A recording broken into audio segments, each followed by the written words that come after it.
Great, thank you. I'd like to call this meeting to order. Doug, can you please take the roll? Tim Barrett. Dan Bernal. Present. Maria Bonneville. Present. Ann Boynton. Present. James De Benedetti. Here. Dana Dornsife. Ted Goldstein. Present. David Higgins. Present. Vito Imbasiani. Present. Darius Lagdawala. Arlen Levine. Arlen Levine was on here just a moment ago. Yeah, Levitt. I said present. Could you not hear me? We did not hear you. Thank you. Pat Levitt. Present. You can hear me now. Good. All right. Thanks. Adriana Padilla. Here. Amar Kadan. David Serrano Sewell. Maheswari Senthil. Adrian Shapiro.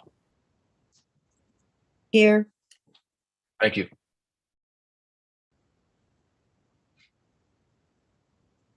Thanks, Doug.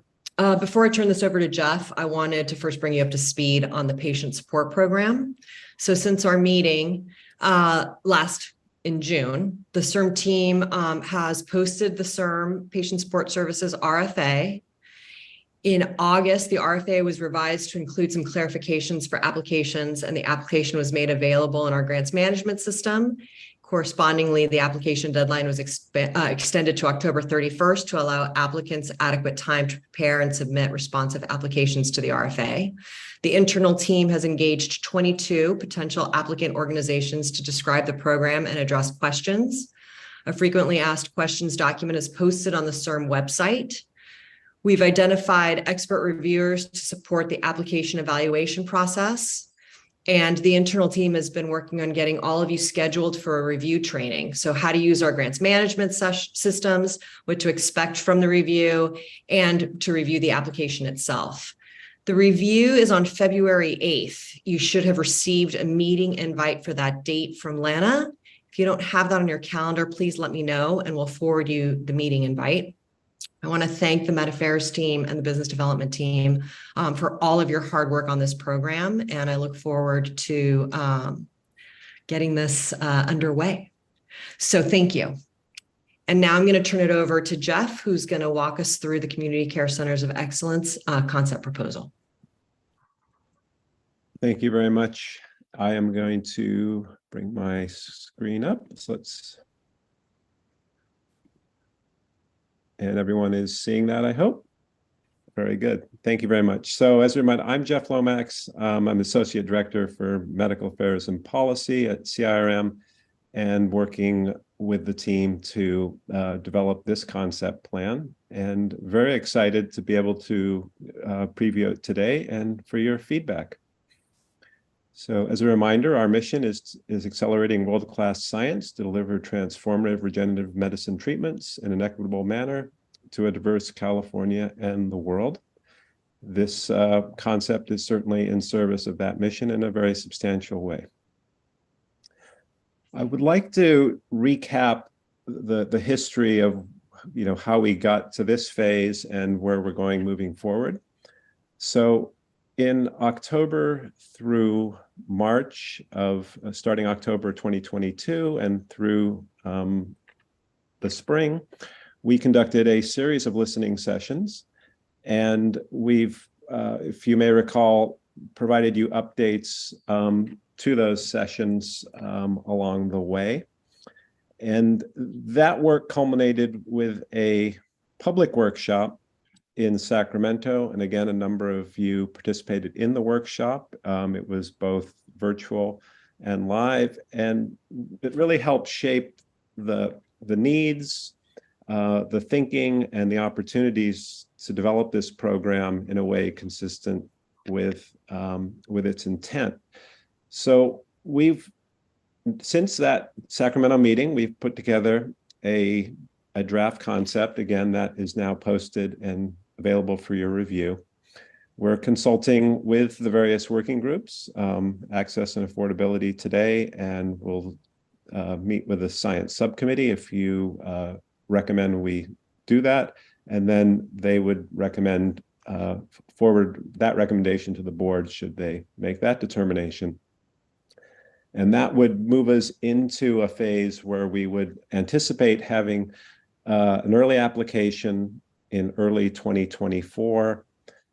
And I think at that point, hopefully we'd know later in the year, we'd have those awards, but we haven't projected all those dates out until that far. But we're looking at early 2024 to have applications open should the process proceed as I've just described. There we go. So I want to, sorry, I'm just moving my view around here so I can see the slide. Very good. So the Community Care Centers of Excellence, as a reminder, they're an infrastructure program that are actually called out in Proposition 14. They are described as geographically diverse centers of excellence with the intent of expanding access to both CIRM-funded clinical trials and approved therapies supported by CIRM in the future. And a primary aim is to enhance access to patients regardless of economic means and geographic location.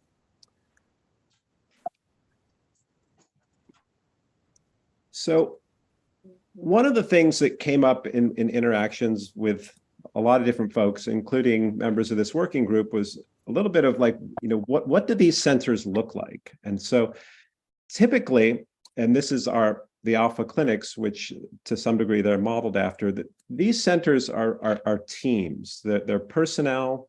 They also include equipment, but it's these teams that are able to really engage in a collective mission across the organization to support delivery of cell and gene therapy treatments and translate them into a world-class system capable of delivering real-world solutions. So it's the people that can move those patients into clinical research and really serve the mission.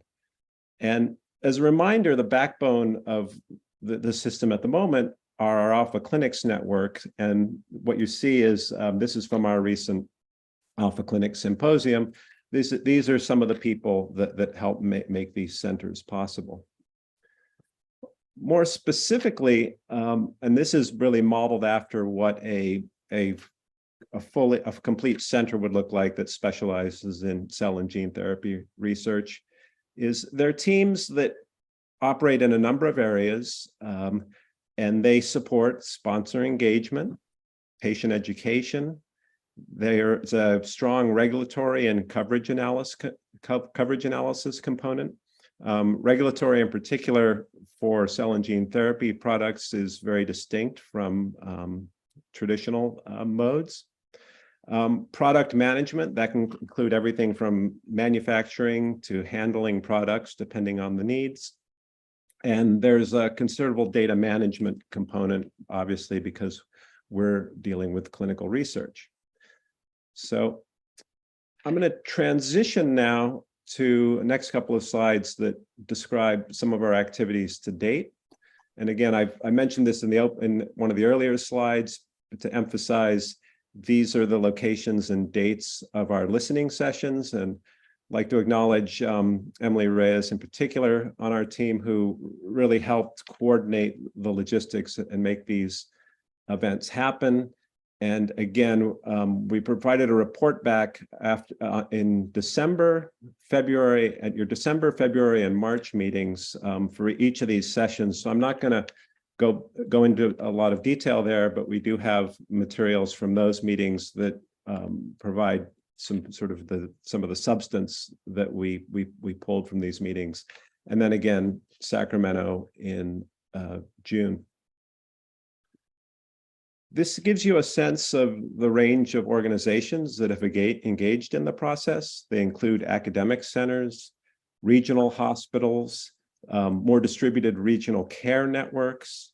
And so one of the things we really took away is that there's a lot of excitement and interest in this program amongst a very diverse group of stakeholders in the clinical care community. So we've aimed to draft a concept plan in a manner that is responsive to this diversity and can accommodate it. So earlier I alluded to world-class systems capable of delivering real-world solutions. So I wanted to put the community care centers in that context of the larger CIRM system, because they would exist in that. Important that all these pieces interact in a way to serve patients.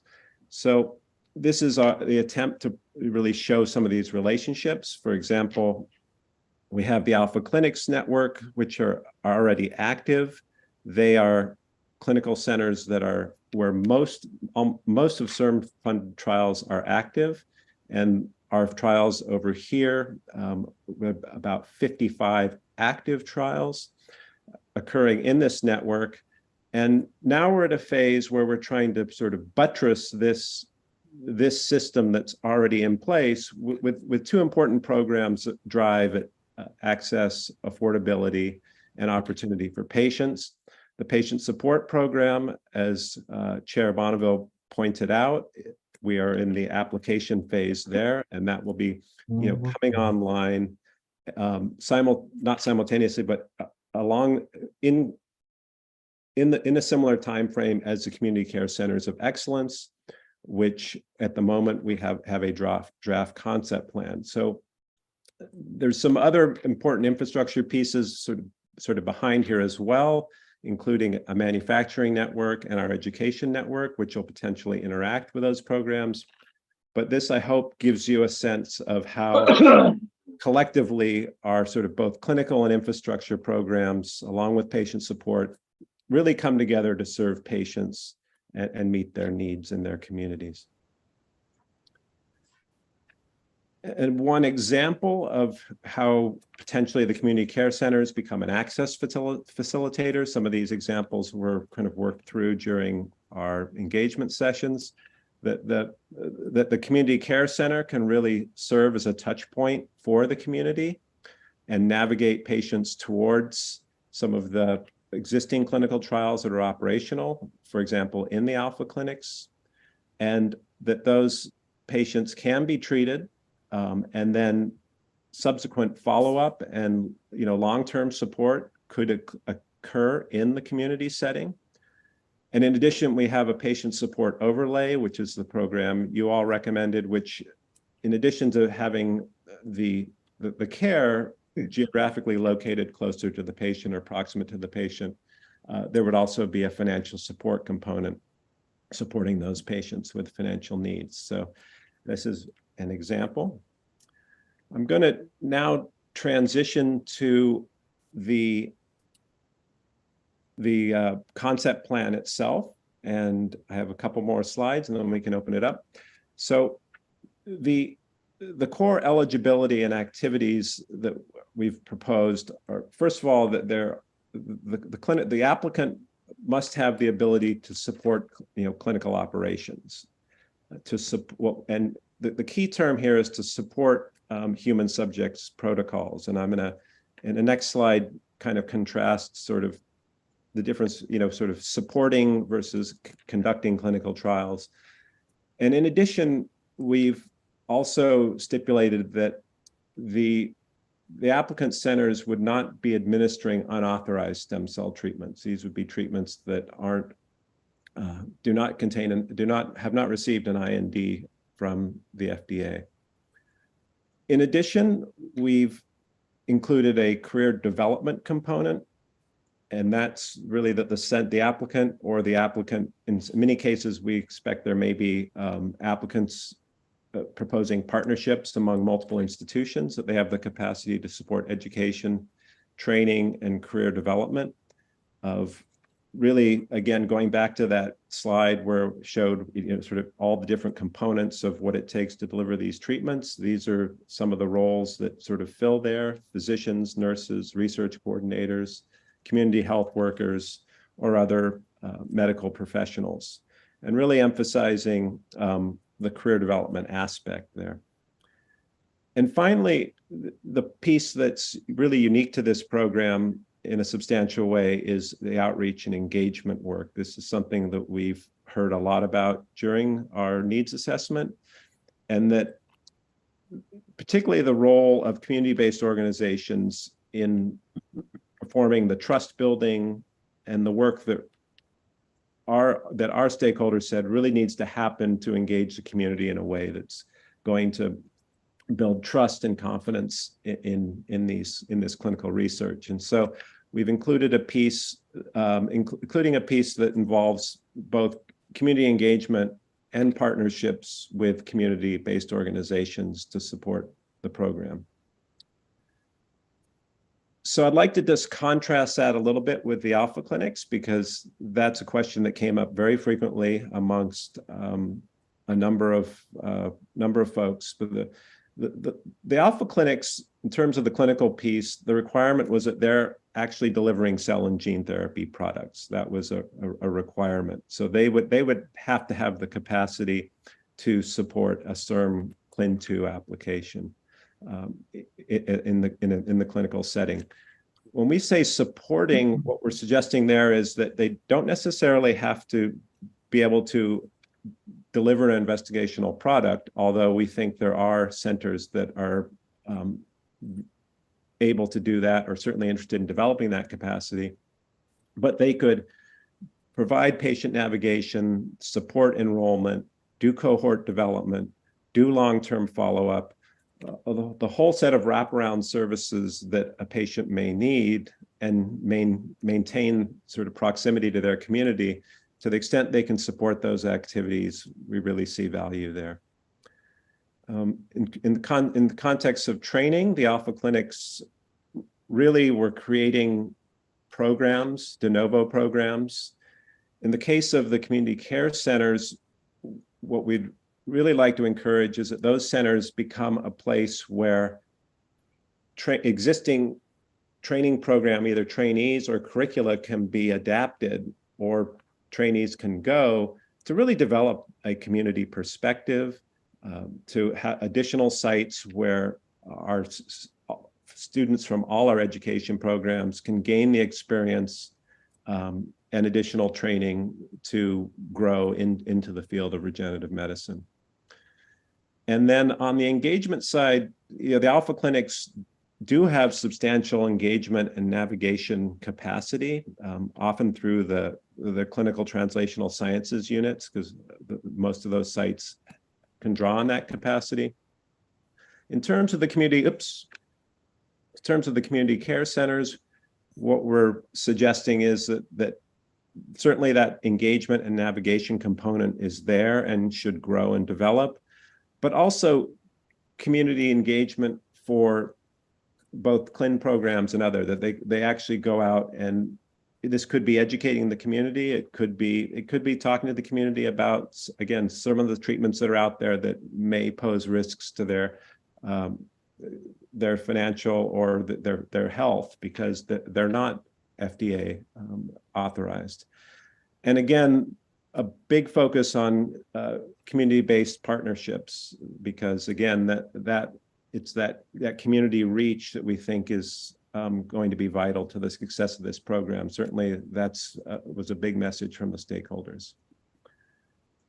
So finally, to walk through how we're really proposing that, we've suggested up to 6 awards, and the funding for the core operations annually is about just over $1 million. And to give you a little bit of background on that number, that we've sort of looked through the alpha clinics in terms of the types of personnel, those personnel costs. This would be for a clinic really aiming to, develop and deliver. Certainly, if they're delivering treatments, this is sort of the personnel level. It's roughly 10 people. We don't know if every applicant would be at that level, but certainly we'd like to be able to fund up to that level if the applicant had that capacity.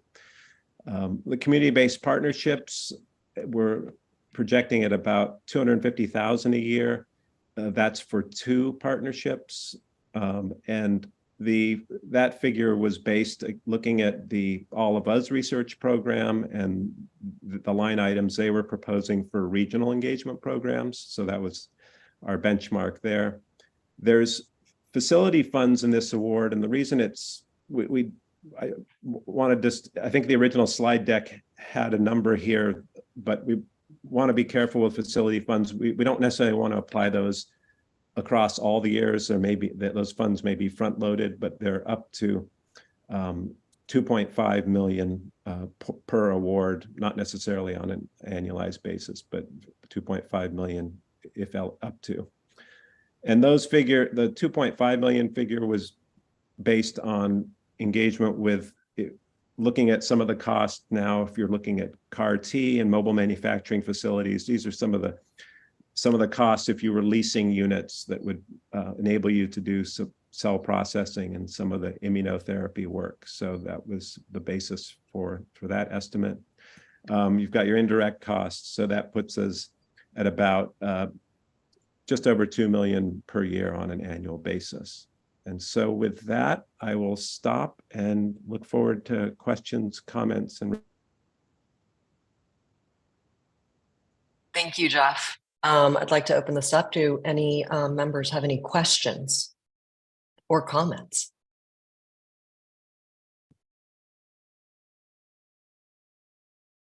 This is Harlan.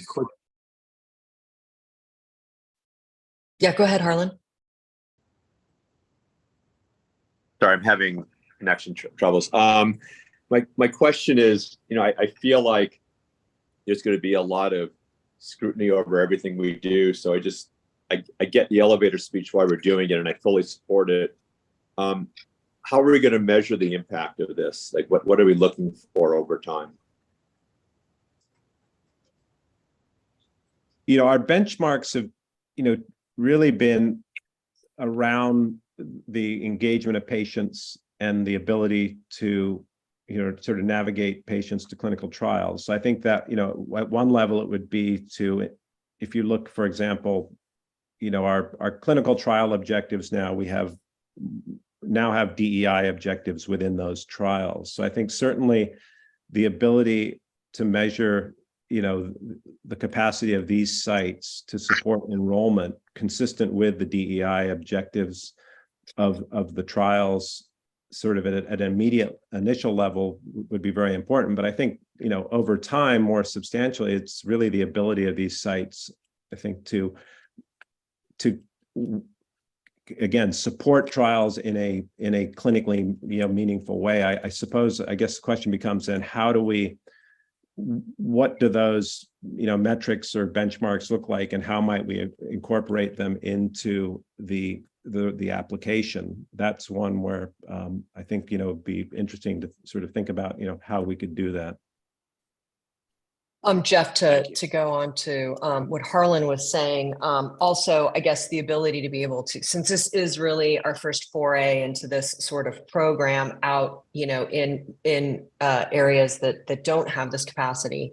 Another question would be, do we have the ability to course correct throughout the life of the grant and make adjustments as necessary? So that's something that we may want to consider incorporating into the RFA where we think we can and where it makes the most sense. Pat has his hand raised. Yeah, thanks very much, Jeff. That was great. Two things. One is, 2 of the 3 boxes are about, when you're comparing the alpha clinics and the CCCs, about training and engagement. And this has at least conceptually, a unique kind of training, right? Because of the focus on the topic area. And I'm wondering if there was any discussion or any conversation around the funded sites sharing common approaches to this in terms of experiences, even curricula that would be part of each of the sites, so that one, they're not trying to reinvent the wheel, and 2, because it's so unusual in terms of the kind of training that likely would have to occur to have sort of a shared effort. I would say the same thing about educating the community. Some of us on this call have tried to do a lot of it, and sometimes it goes well, and sometimes it goes terribly, for a whole lot of reasons. And I would say there again, because it has to be adaptive for the different communities, right? For communities that may be more rural or more urban, whatever it might be. So there has to be some adaptation. But again, shared approaches to how to communicate this from a therapeutic and a scientific perspective. It's hard to communicate this well, and scientists and researchers generally do a bad job. I'm a researcher, so I can say that about myself. Anyway, those are the two things about figuring out how these sites can actually get together and work together to come up with something more robust than an individual site would.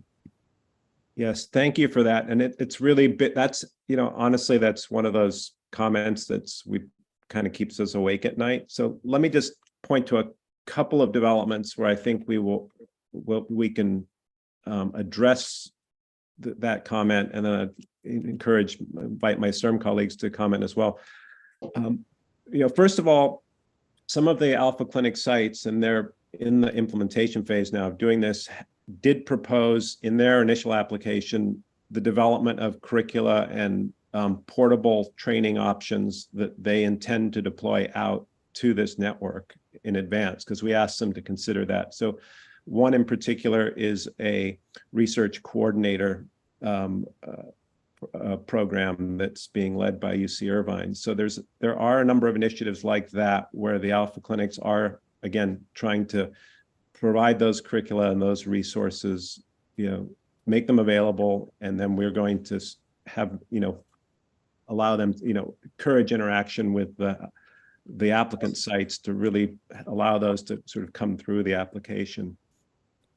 There is, we also are developing our education network within CIRM. That's really being led up by the discovery the team that manages the bulk of our education programs. But there is a more formal network structure that we'll be developing, in part to get internal consistency in terms of the curricula, the methods, the materials. And so again, that's another resource we can tap into this program.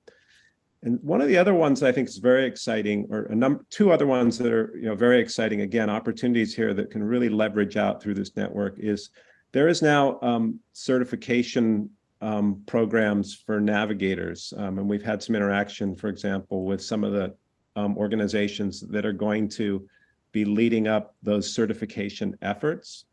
And our readout is that they would be very interested in collaborating with us to really build that regenerative medicine component into a curricula which would serve as the basis for the certification of navigators. And why that's important is with that certification, that then becomes reimbursable through Medi-Cal. So it's tying the reimbursement of the program and the training through this network with a strong regenerative medicine focus.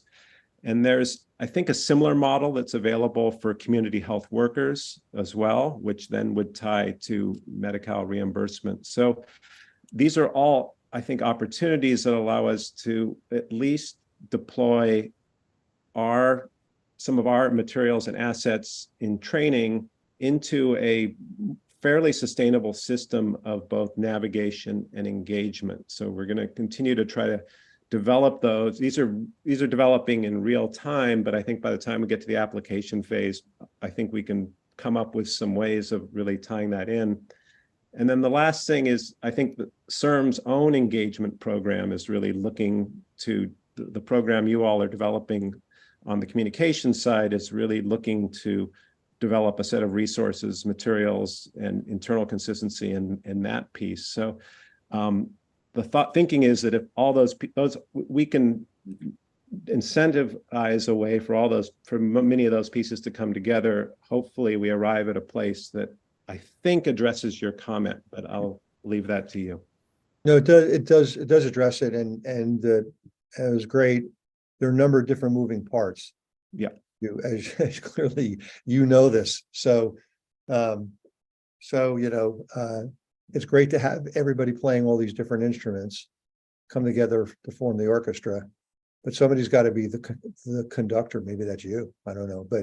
But I think there are pieces there that address this, and I think it would really create something very robust. And as Harlan said, there's the eyes are going to be a lot of eyes on what CIRM is doing here. So that's great. Thank you. Thank you for that, by the way. And I honestly, the opportunity is a real pleasure. So thank you for the opportunity. Thanks, Pat. Anne? You're on mute. I'm on mute. I'm trying to lower my hand so I'm polite. There's too many things going on. First is an easy, well, they're both easy questions, but are the funds set? Is the amount of money that we have available? We're assuming 6. We're assuming a sort of flat distribution of dollars across all 6, and 60. It looked like 60 million for the. And is that set, or is there wiggle room in that? So Proposition 14 allocated approximately 78 million to this program. It's again, this comes out of Proposition 14. So that's the literal allocation. So we're at an amount that's below that amount, but again, I think looking, certainly I think 6 sites is ambitious, but it's exciting as well. So sort of that's where we are. Cool, thank you. The second is just something that as I think about how do we implement these and how do we go through a process to select them, we have this incredible tension in California between where the bulk of the population lives and 65,000 square miles north of Sacramento. And the need to, so the proposals could be wildly diverse in the number of community organizations, the complexity of the interactions, depending on what the geography is that they are trying to serve, or the patient, the patient types. And as we all think about how to find our way through that, and you are working on the evaluation criteria, and I think that's an area that I would look for some additional guidance on how do we think about these tensions.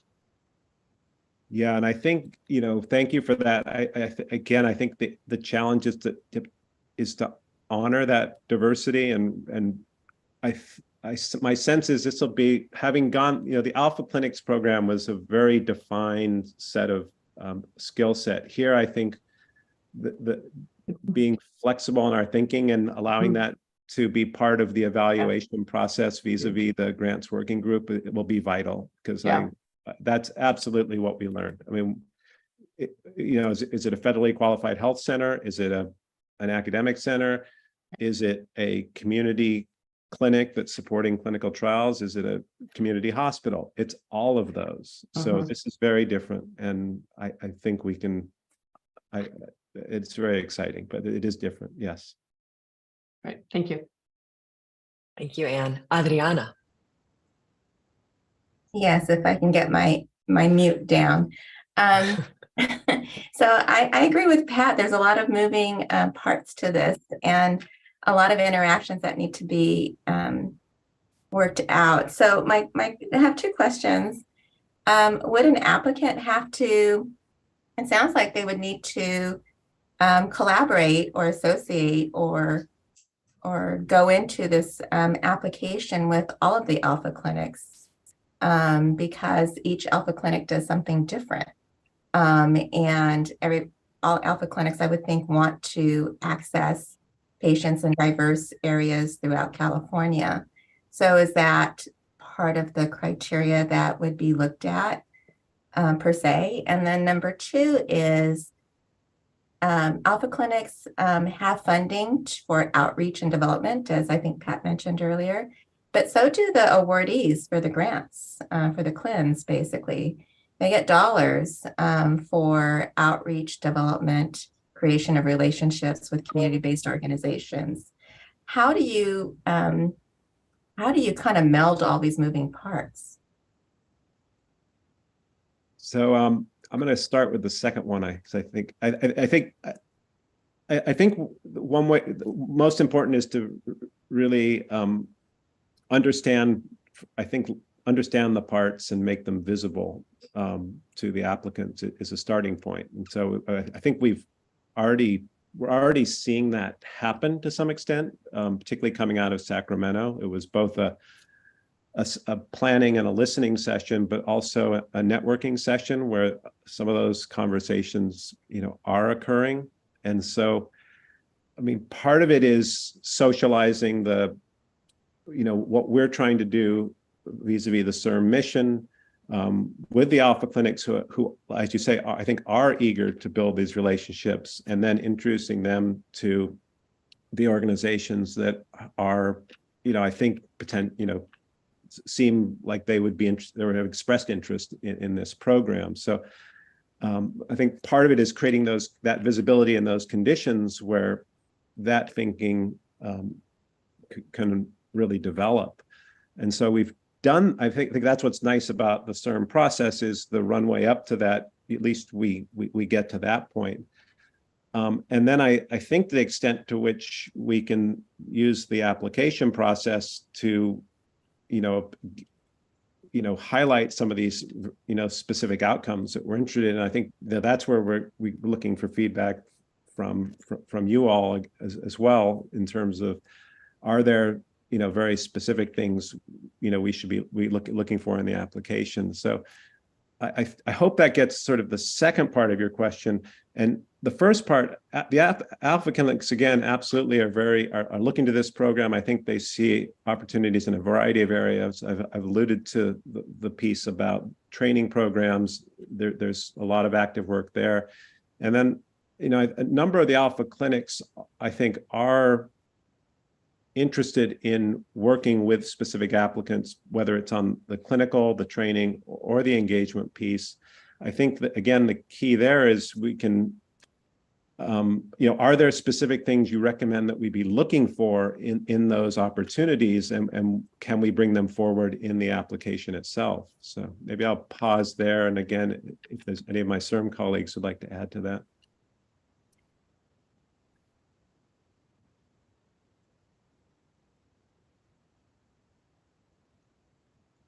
Was that helpful? I just want to make sure I addressed the question. I think the first question was addressed. The second one about the funding that alphas have for some of this work that's proposed for the Centers of Excellence, and also the grant awardees.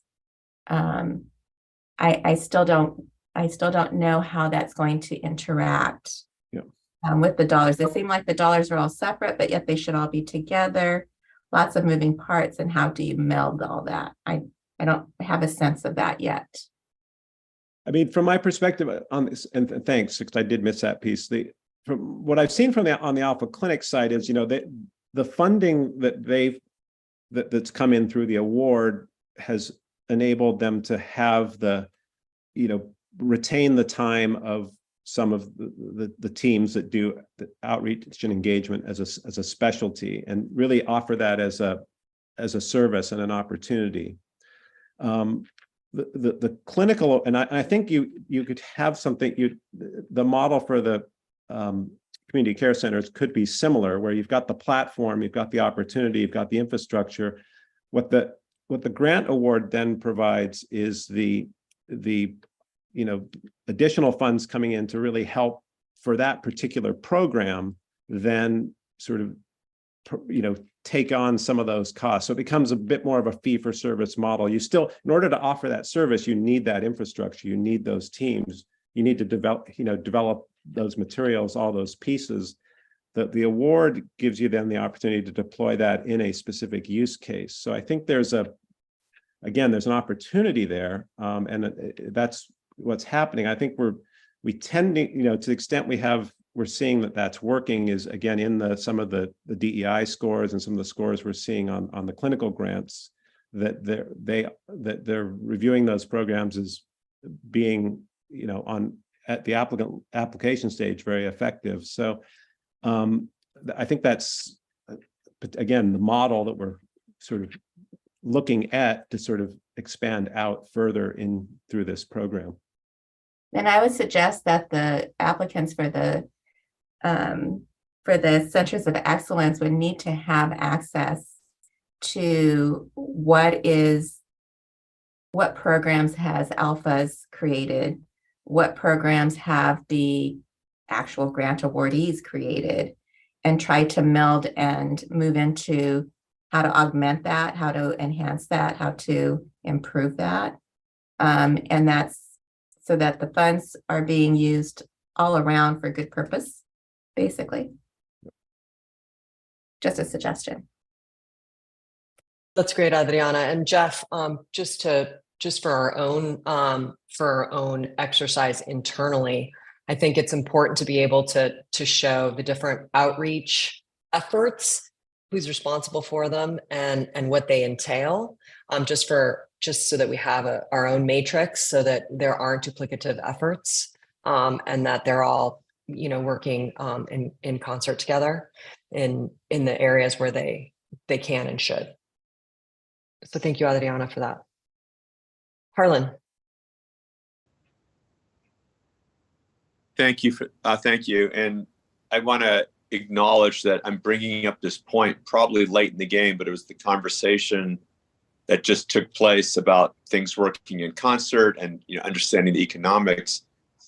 A lot of times, the tests that are done to identify people who would be good candidates are like genomic testing. And in a lot of these managed care settings, there's a lot of pressure on clinics, medical groups, networks not to be performing these tests.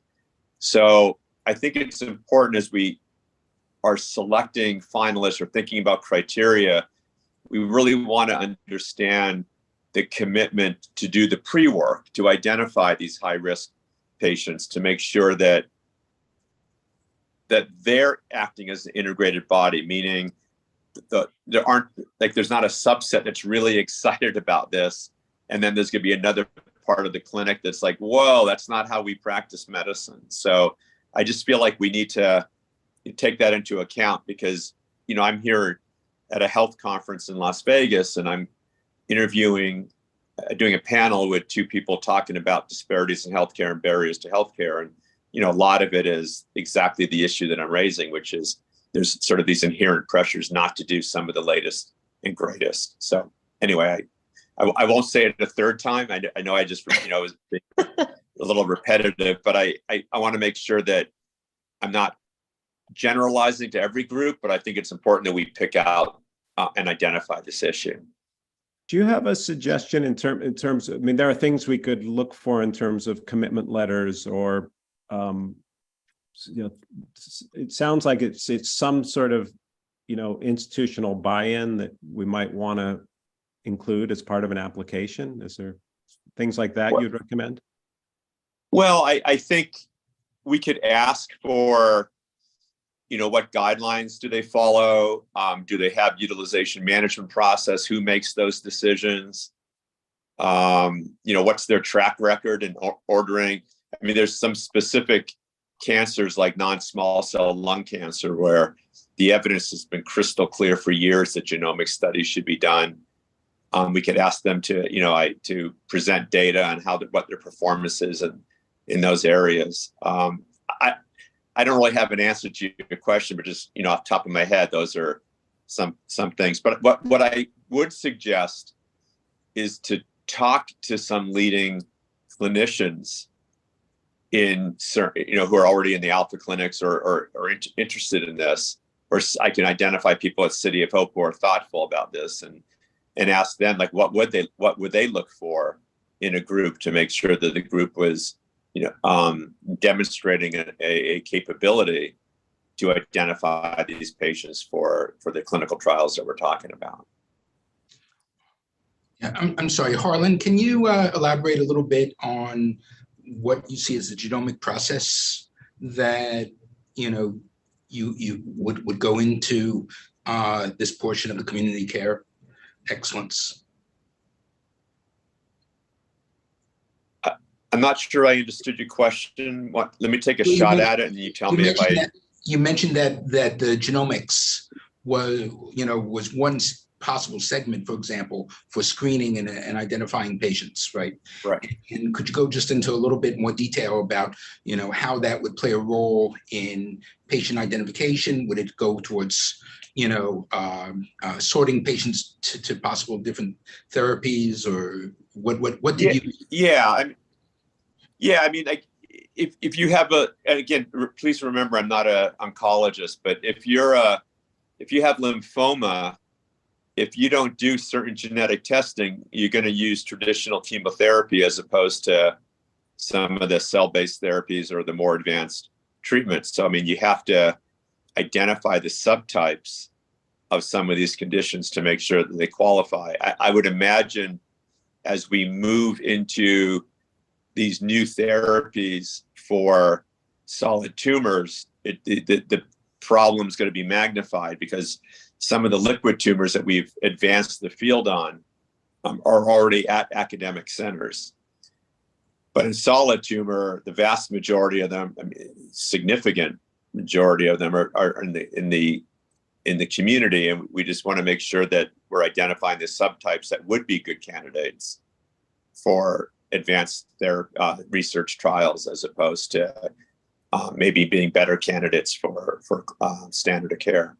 I see. So it sounds like I'm going to put words in your mouth, but please reject it if it's wrong. Right? So you can imagine, for example, a sort of a pan-cancer approach, and identifying and sorting patients based on that.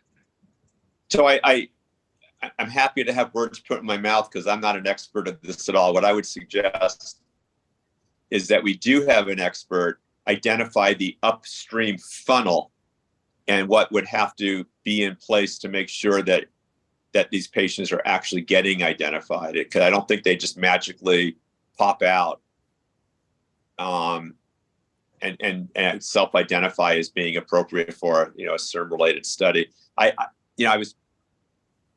not encyclopedic in knowledge, but I was just trying to prepare for this panel. But I have 1,000 patients with non-small cell lung cancer. 477 today do not get genomic testing that they should get, and another 147 get the genomic testing but then don't get the right therapy. So that's like more than half the people. So I think the question is, things are moving so fast, these trials are going to be really small trials. How do you find that needle in a haystack? And I think you have to make sure you're casting a wide enough net. Thank you. I would just say, Harlan and Ted, that at academic medical centers, and they eat the loss, right, for non-approved genetic testing, right? Mm-hmm. So right. There's standard genetic testing that's done in pediatrics for every cancer, but some of them are not reimbursable. So the hospital eats the loss, and that's true across many different diseases. That is going to be potential targets for therapies in the alpha clinic. So the numbers you quoted are exactly right. That and if this effort is really focused on accessibility, it's going to involve diagnoses that are not occurring at academic medical centers that have some level of flexibility in terms of doing this. So we're trying to find the patients that we miss. Yes, well, and a lot of them are going to be in community clinics and other healthcare settings that are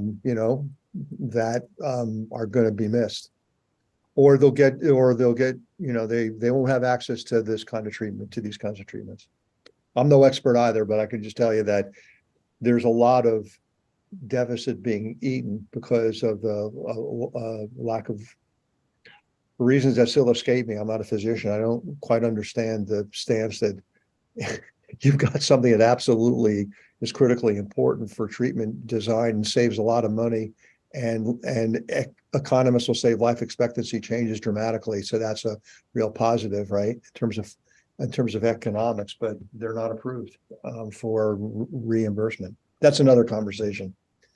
Yeah, I was going to say I can answer that, but it's another conversation. I mean, it might be interesting to hear Maria's thoughts on this, Dr. Milan's, because I mean, she's a physician closer to it than I am, so she might have a different point of view on this or be able to validate it. Thank you so much. I think this is a great conversation, and I think it's a very basis for, and really a huge opportunity for the community care centers of excellence, because all this can't happen unless there's a system and a kind of a coordinated way that that this is linked between the cancer centers in the academic setting to the communities where you, as you say, not only is a diagnosis, there's an opportunity for the diagnostic component of this, but also in the referral where there's a huge, a fall off of potential patients who could make it into these treatments and trials.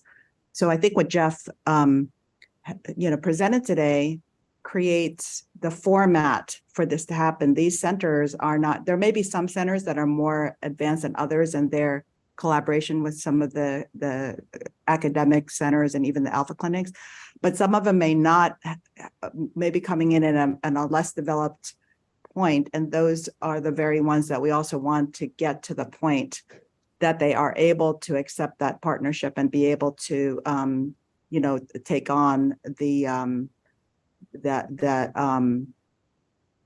intake kind of, don't want to reduce the importance of that, but kind of it's the outreach and the intake and the referral aspects of what's needed for this machinery to really work, as well as also be involved in the care, either the screening, the follow-up, or other parts, and really be part of the whole care team. So I do believe that what all of the members had mentioned, had spoken of today, we would be looking for in the applicants to see, do they have the will, do they have the starting point to be able to do this? And to the question of how does this all come together, as with our other programs, including the alpha clinics and the manufacturing network and the shared labs, there will be a steering committee where there's some representation. There's interactions with external key opinion leaders, but also CIRM leadership and CIRM board members in various ways. And those are the hubs. The steering committees are kind of the hubs of this knowledge exchange, so that some of these very conversations can be brought to a more mature stage in implementation. So I guess so to answer the first question, I do believe that that what everybody's bringing up is very much an important consideration. And in fact, I think that some of how this has been designed is to address that. CIRM has identified that perhaps early screening and diagnosis is going to be critical, but how do you do that in a feasible way that comes in, that partners with the kind of the therapeutics development? Well, you need to have the infrastructure and the teams, as Jeff had presented, to do that. So those are, through the community care centers of excellence listening sessions, we actually did get tangible examples of how these demonstration cases of how this could work. In fact, for CAR T therapies, for transplants. And so I think where it has worked in small scale, the idea of this concept is to have an opportunity to scale up and to bring some of the less developed centers out in the community to a level that they can participate.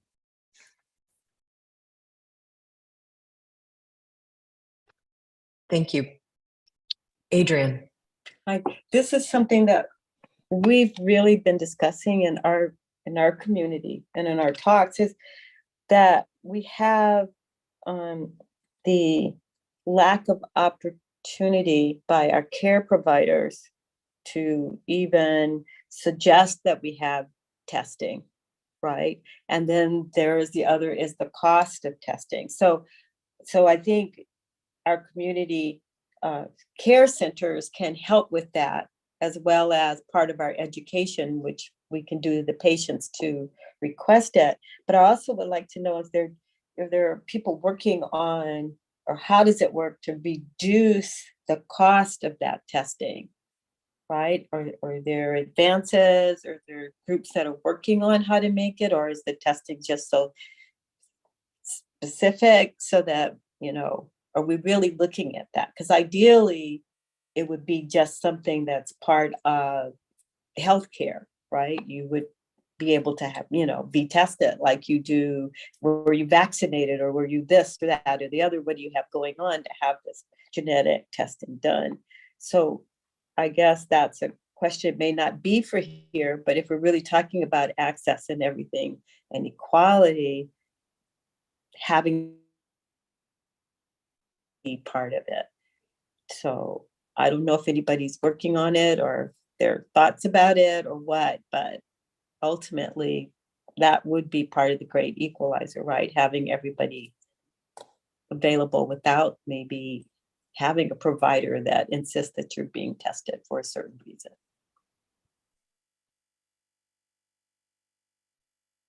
Harlan, were you gonna? Well, I just got a comment. There's a Go ahead. biomarker bill out there. There's a biomarker bill out there going through the system right now, which will make it easier to get, but that's just the first step. I think it's a whole educational process, cultural process to get the word out to the various groups. The price of the test is going down also. And then the number of cases that are getting denied are less with what we know today. But I think the issue here is, as we want to do more, there'll be newer tests. There's always going to be this resistance not to approve things until there's absolute overwhelming evidence, which takes years. And we don't live in a environment of years anymore. Things move more rapidly. So I think it gets to the point that I think Jim was making earlier. But it's going to get a little better, but there's always going to be barriers that will disproportionately affect underrepresented communities. And I think you're right. We need to put more effort into that.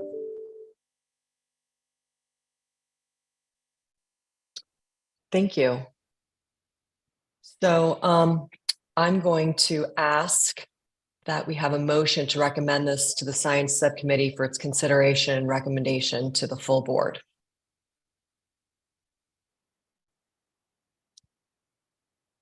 So moved. So moved. Thanks, Pat. And Dan, do you want to be second? Oh, yes. Sorry, I was muted. Yeah, thanks. Thank you. Is there any other conversation that the group wants to have? I just want to make one comment that in refinement of the actual contract, anytime you have joint responsibility, you can optimistically you have overlap. Pessimistically, what you have is finger pointing. It's your responsibility. No, it's your responsibility to get it done. And I just know that the devil's in the details on any actual contracting with, especially if it is in support of existing programs.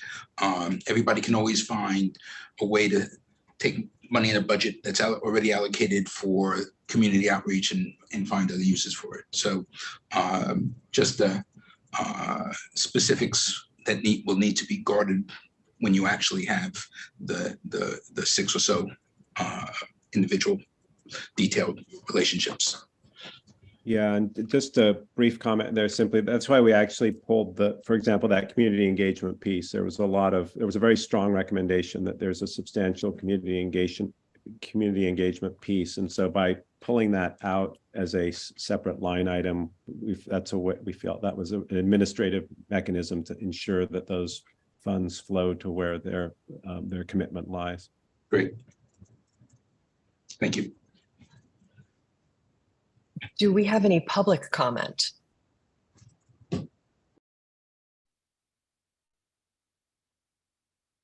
I don't think we have any. Thank you. So I'm not sure who's calling for the vote. Is it Scott, Doug, or I think maybe Doug?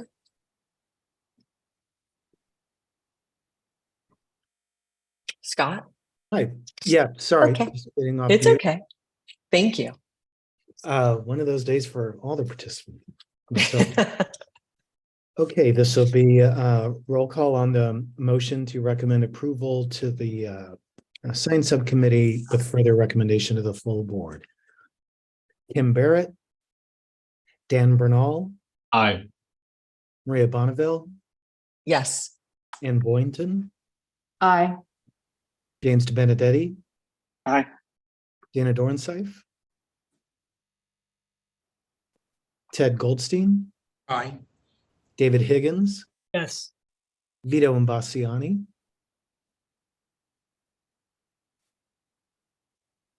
Vito, Harlan Levine, Aye. Pat Levitt, Aye. Adriana Padilla, Yes. David Serrano Sewell, Aye. Maswari Sentil, Yes. Adrian Shapiro, Aye. and Vito, one last try. I think you may have been on mute. All right. Well, in any event, Maria, the motion carries. Thank you so much, Scott. And I want to thank everyone for participating today. Your comments were incredibly helpful to the team and to me. Your work on the committee is really valuable. So thank you. And another shout out to Jeff and Emily for all your hard work on this and all the other CIRM team members that have really brought this to fruition. Thank you again. Thank you. Bye-bye. Bye.